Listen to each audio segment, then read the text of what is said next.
In this guide, I will be showing you guys how to set up parental controls on YouTube. Let's get started. First, launch your YouTube app. Now navigate to the U page, click on the profile icon given at the bottom right.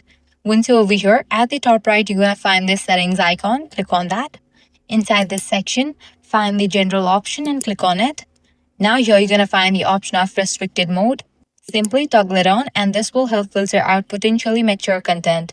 Keep in mind though that this filter is not perfect, but it does add an extra layer of safety. For a more controlled and kid-friendly experience, you can download YouTube Kids from the App Store or Google Play Store.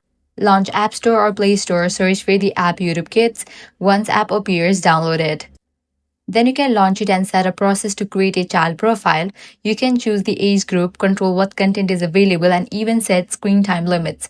This version of YouTube is designed specially for kids, so it's much safer and easier to manage, and that's it.